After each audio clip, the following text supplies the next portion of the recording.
नमस्कार साथियों, स्वागत करते हैं आप सभी का आज के इस खास वीडियो में। जैसा कि मैं आपको बता दूं, आज का यह जो वीडियो है यह गीतांजलि श्री को, जैसा कि रेत समाधि उनकी यह एक उपन्यास है, उसके लिए उनको बुकर प्राइज यानी बुकर सम्मान मिला हुआ है, उसके संदर्भ में आज का यह जो वीडियो है वो होने वाला है।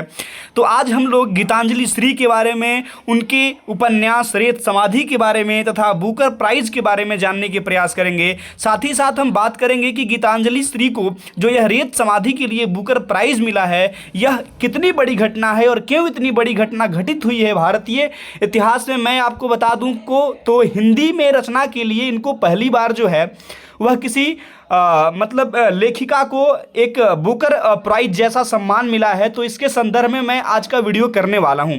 जैसा कि मैं आपको बता दूं कि मेरा नाम है दामोदर तिवारी और आप हमारे दिए गए सभी सोशल मीडिया के लिंक से पर्सनली जुड़ सकते हैं। तो चलिए आज की वीडियोस को शुरू करते हैं।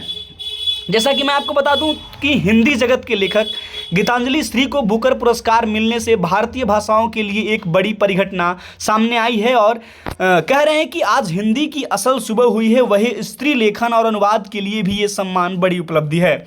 वही अगर हम बात करें गीतांजलि श्री को मिलने वाले बुकर प्राइज़ के बारे में तो 1969 यानी कि 1969 में बुकर जो है मैक्नोनेल लिमिटेड द्वारा इस पुरस्कार को प्रायोजित करना शुरू करने के बाद फिक्शन के लिए बुकर पुरस्कार का गठन किया गया। बाद में 2002 में प्रशासन को मैन ग्रुप द्वारा प्रायोजित बुकर पुरस्कार फाउंडेशन में स्थानांतरित कर दिया गया, जिसने बुकर शीर्षक में बुकर को बरकरार रखा। 2002 तक बुकर प्राइज जीतने वाले लेखक को इनाम के तौर पर 21,000 ब्रिटिश पाउंड दिए जाते थे, लेकिन 2002 के बाद इस इनाम की राशि को बढ़ाकर 50,000 ब्रिटिश पाउंड कर दिया गया। जैसा कि यह बुकर प्राइज के संदर्भित बुकर प्राइज से संबंधित जानकारी जो कि मैं आप लोगों के साथ साझा किया। आइए हम इस सेशन में आगे बढ़ते हैं और आगे बढ़ने के क्रम में हम ये जानेंगे कि भारत में अब तक किन लोगों को बुकर सम्मान बुकर प्राइज मिल चुका है। जैसा कि वीएस नायपाल, उनका एक रचना इन अ फ्री स्टेट 1971 में उनको उनकी रचना इन अ फ्री स्टेट के लिए बुकर पुरस्कार मिला। वही दूसरी बार सलमान रुश्दी को उनकी रचना मिडनाइट चिल्ड्रन 1981 में उनको मिला। उसके बाद Arundhati Roy the God of small things के लिए 1997 ईस्वी में उनको बुकर पुरस्कार से नवाजा गया। वही किरण देसाई की बात करें तो उनको 2006 ईस्वी में द इनहेरिटेंस ऑफ लॉस के लिए, और वही अरविंद अडिगा को द वाइट टाइगर के लिए 2008 में उनको बुकर पुरस्कार से सम्मानित किया गया। वही बात करें फिलहाल जो गीतांजलि श्री को मिला है, उनकी जो रचना है उनके लिए उनको बुकर पुरस्कार जिसका नाम रेत समाधि है, जो कि हिंदी में रचित की गई है, इसके संदर्भ में जानेंगे। अभी फिलहाल उसका इंग्लिश वर्जन में भी उसका ट्रांसलेशन हो चुका है। आइए हम आगे बढ़ते हैं। हिंदी की वरिष्ठ कथाकार गीतांजलि श्री ने 26-27 मई की आधी रात को दुनिया के सबसे प्रतिष्ठित सम्मानों में शामिल बुकर पुरस्कार मिलने के बाद कहा कि इसे पाकर वो विस्मित और विनम्र महसूस कर रही हैं। काफ़ी बड़ा बात उन्होंने कहा। तो विस्मित और विनम्र दोनों ही शब्दों ने लोगों का ध्यान खींचा।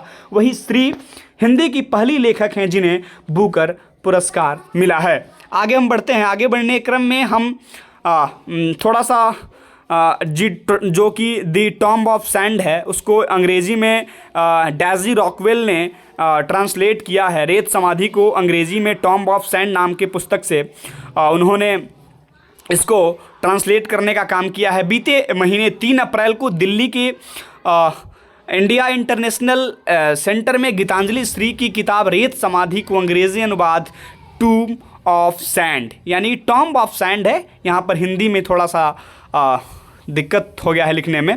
उनके लिए बुकर की लॉन्ग लिस्ट में शामिल होने पर एक कार्यक्रम आयोजित किया गया था, जिसमें वरिष्ठ लेखिका सईदा हमीद ने किताब के एक अंश का जब पाठ किया तो उसने सभी को गीतांजलि श्री के लेखन की विलक्षण शैली से विस्मित कर दिया। वह इतने बड़े सम्मान की लिस्ट में आने के बाद भी श्री की विनम्रता देखते ही बनती थी। देखिए, कभी न कभी होनहार जो विद्वान के होते चिकने पात, यानी फिर जो लोग इस चीज़ को जानते हैं वे कभी, अभी फ़िलहाल मैं उनका इंटरव्यू देख रहा था तो इंटरव्यू जो कर रही थी उन्होंने पूछा कि अभी काफ़ी सेलिब्रिटी वाली फीलिंग्स आपको आ रही होंगी, काफ़ी लोग आपसे मिलना जुलना, फ़ोन कॉल्स वगैरह। तो उन्होंने कहा कि मैं कभी सेलिब्रिटी नहीं थी, ना होंगी। ये बस एक छोटी सी घटना है जिसकी मैं कभी यह एक अप्रत्याशित घटना है जैसा कि उन्होंने कहा। तो उसके संदर्भ में यहाँ पर उन्होंने कहा, श्री ने बुकर पुरस्कार पाने के बाद अपने वक्तव्य में कहा कि ये मेरे लिए बिल्कुल अप्रत्याशित है।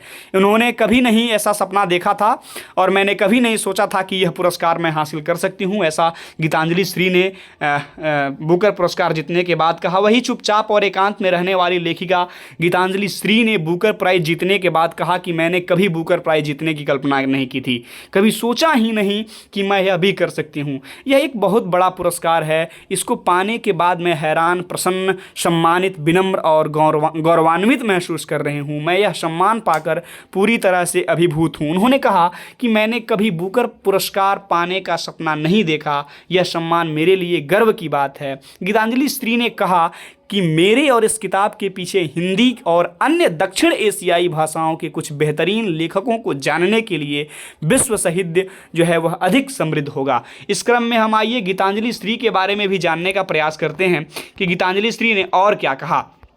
देखिए, सबसे पहले मैं बता दूं कि गीतांजलि श्री जो हैं उनका जन्म 1957 में हुआ। अभी फ़िलहाल उनकी उम्र जो है 64 से 65 की आयु जो है 1957 में 2010 में। अभी फिलहाल मैं विकिपीडिया से एक जानकारी यहाँ पर ले लाया हूँ आप लोगों के लिए।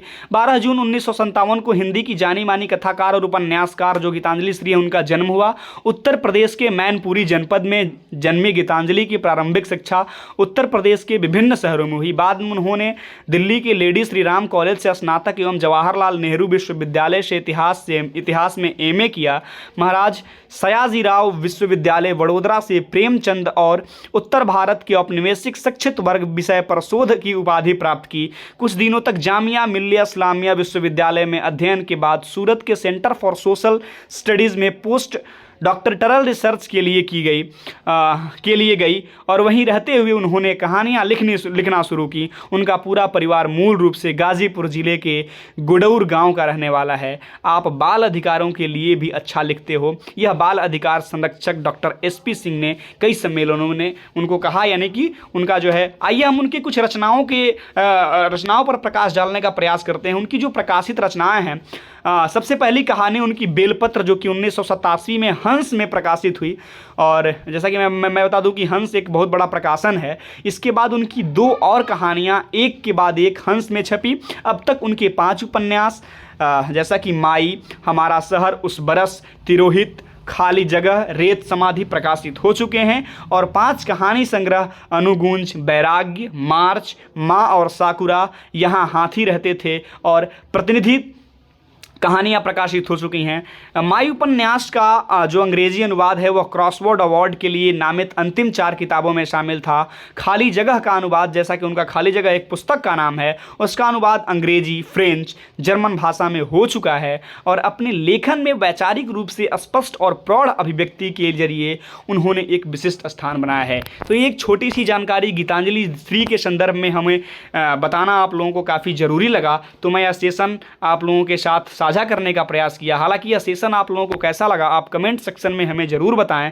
मिलते हैं आपसे अगले वीडियो में, तब तक के लिए बहुत बहुत धन्यवाद। जय हिंद।